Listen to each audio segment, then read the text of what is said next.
चालाक बिल्ली और सुंदर तोता। एक सुंदर सा तोता रहती थी। उस तोते का नाम था कुसुम। वह हर रोज एक अमृत के पेड़ पर चढ़ के पके हुए फलों को आराम से खाती थी। ऐसे हर रोज कुसुम का अमृत के पेड़ पर रहना और उधर ही बहुत देर तक बैठ के फलों को खाना चेंगू नाम की बिल्ली देखती थी। अच्छा सा झाड़ा और सुंदर सी तोते को देखते ही चेंगू के मुंह में पानी आ गए। हाँ, रोज पक के अमृत खाती कितनी सुंदर है ये।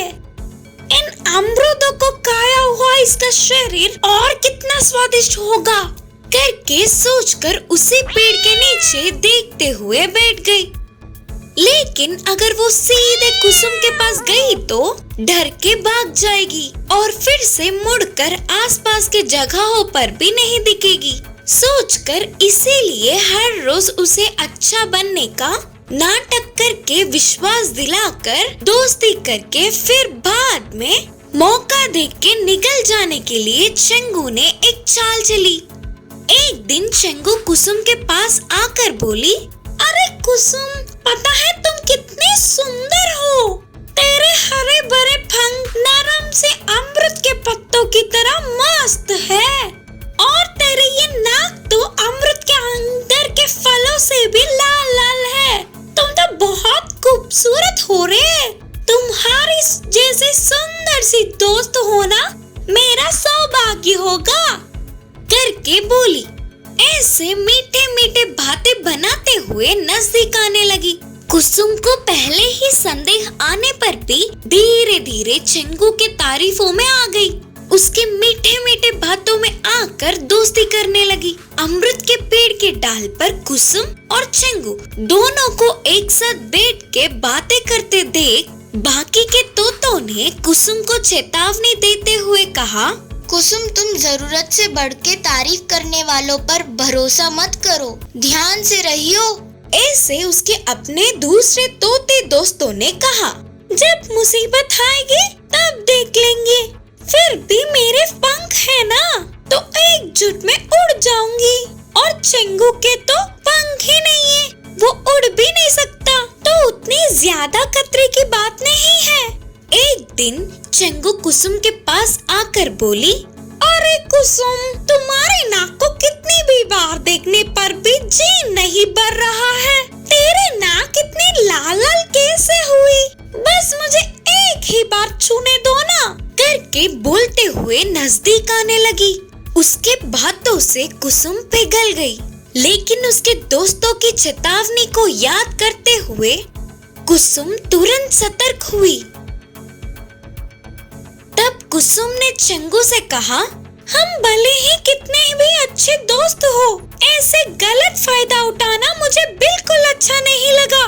बिना किसी भी वजह से तुम मेरी तारीफ कर रहे हो तो कुछ तो मुझसे चाहते होंगे। अब से मेरे पास मत आओ, तुम अपना काम खुद देख लो, जाओ करके बोलने वाली कुसुम को चेंगू जोर से पकड़ने जा रही थी। यह पहले ही समझ जाने वाली कुसुम एक झटके में ही उड़कर पेड़ पर बैठ गई। तब कुसुम ने चेंगू से कहा, तुम्हारी झूठी दोस्ती पर मुझे पहले से ही संदेह था, पर अब तो तूने खुद उसका प्रमाण दे दिया है। अब हमारी दोस्ती खत्म। बोलते हुए कुसुम तुरंत उधर से कहीं दूर उड़ गई। असली चोर कौन? अकबर बीरबल की कहानियाँ। एक गांव में एक व्यापारी रहता था। उसने अपने व्यापार में मदद के लिए एक काम वाले को रख लिया। मालिक का हर काम करते हुए उस काम वाले ने भरोसा कमा लिया। ऐसे एक दिन उस व्यापारी को काम से शहर जाना पड़ा। इससे व्यापार की जिम्मेदारी उस भरोसेमंद काम वाले को सौंपकर वह शहर जाने लगा। अपने मालिक के जाते ही तुरंत वह काम वाले ने घर के सारे धन, जेवर और पैसों को पोटली में बांधकर भाग गया। फिर शहर से लौटने वाले व्यापारी घर खुला देख चौंक गया। यह काम उस काम वाले का ही होगा सोचकर सारे जगहों में ढूंढने लगा, लेकिन कोई फायदा नहीं। कुछ दिनों के बाद शहर जाने वाले व्यापारी को बाजार में घूमता हुआ काम वाला दिखा। उस काम वाले ने भी अपने मालिक को देखा और वहाँ से बच के निकलना मुश्किल है समझकर तुरंत उस व्यापारी को कस के पकड़ लिया। आखिरकार तू इतने समय बाद मिल ही गया ना, अब कहाँ भागेगा रे? चोरी करेगा तो मैं चुपचाप छोड़ेगा सोचे क्या? शराफत से अपन के पैसे और जेवर वापस दे दे। बोलते हुए जोर से चिल्लाने लगा। इससे व्यापारी अचानक चौंक गया और कहा, मैं चोरी क्यों करूँगा? अगर तूने तुरंत मेरे पैसे और जेवर नहीं दिए तो राज्य के सैनिकों के हवाले कर दूंगा।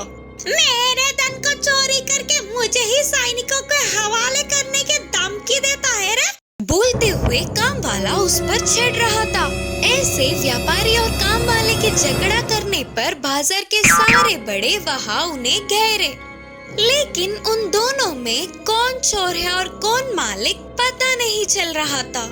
दोनों को इंसाफ दिलाने के लिए महाराजा जी अकबर के दरबार में ले गए। सभा में सारे बड़े उपस्थित थे। अकबर और बीरबल के सामने उन्होंने पूरी कहानी सुनाई।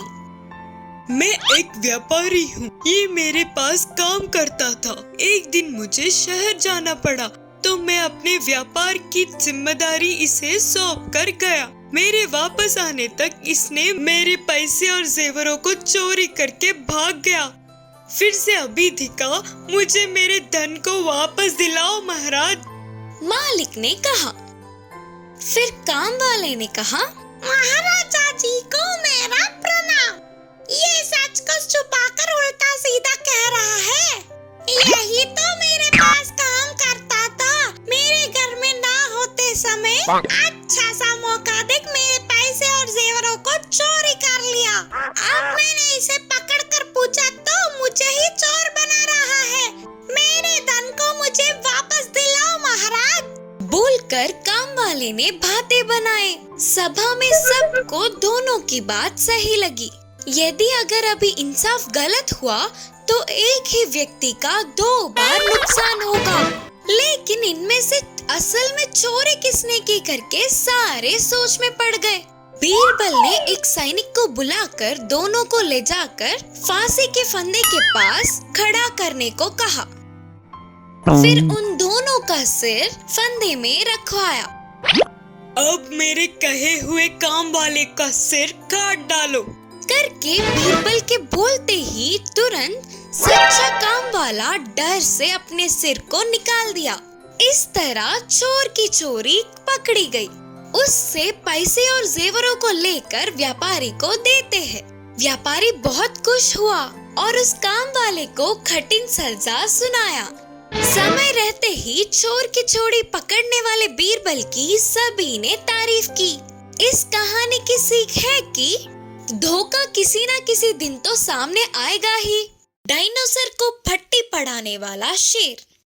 बंदर, खरगोश, गधा और कुछ जानवर दुष्ट शेर की तलाश में पूरे जंगल में ढूंढने लगे। दूसरी ओर अकेला दिखने वाले चिट्टी पर हमला करने के लिए शेर तेजी से आगे बढ़ रहा था। एक क्षण की भी देर और हो जाता तो ये चिट्टी शेर का शिकार बन जाता। लेकिन उतने में ही माँ डायनासोर उधर पहुँच गई और उसने शेर को एक लात मारी। शेर कुछ बोल ही रहा था लेकिन बिना सुने माँ डायनासोर उसे पीट दी गई। यह देख के दुष्ट शेर को ढूंढने वाले जानवर वहाँ पहुँचे और डायनासोर को रोकते हुए कहा, शेर को क्यों पीट रहे हो? खरगोश ने पूछा। माँ डायनासोर ने कहा, ये मेरे चिट्टी को मारना चाहता था। अरे रे, सबकी तरह आपको भी गलतफहमी हुई होगी। ये दुष्ट नहीं है, ये तो भला शेर है। इसके भाई ने ही हमारे हिरन को मारा था और अब वो तुम्हारी चिट्टी को भी मारना चाहता है। तब बंदर ने बोला, हाँ सही कहा। इसके पैरों में वो सोने की कड़ी है और उसके पैरों में नहीं था। उनकी बातें सच है या झूठ वे दोनों क्या माने? डायनासोर को कुछ समझ नहीं आया। अब से आप लोग भी इस शेर से दोस्ती करिए। उन सभी जानवरों को ना बोल पाते हुए डायनासोरों ने मान लिया। फिर वे सभी मिलकर दुष्ट शेर को ढूंढने निकल पड़े। ऐसे बहुत देर तक ढूंढते ढूंढते सारे जानवर थक गए। बड़े शेर ने कहा, मेरा भाई बहुत ही चालू है, उसे ना हमारी आने की भनक पड़ गई होगी, इसीलिए तो बच गया। आज नहीं तो कल मिल ही जाएगा और हम सब के हाथों मरेगा ही। अब हम सब आराम करेंगे, चलो चलो। इससे माँ डायनासोर चींटी और बाकी के सारे जानवर अपने अपने घर लौट गए। उसके घर पहुंचने के बाद शेर पूरी घटना को याद करके जोर जोर से हंसने लगा। मैं जिनके लिए उतने नाटक कर रहा था ना, उस नाटक में तो वो चिट्टी और उसकी माँ भी शामिल हो गए। मेरी कही हुई कहानी को इन मूर्ख जानवरों के साथ साथ ये भी मान गए। अरे वाह! और मुझसे दोस्ती भी कर बैठे। अब देखो, इस दोस्ती के आड़ में उन्हें दिखा दूंगा कि मैं चीज क्या हूँ। झुकूंगा ही नहीं बिल्कुल।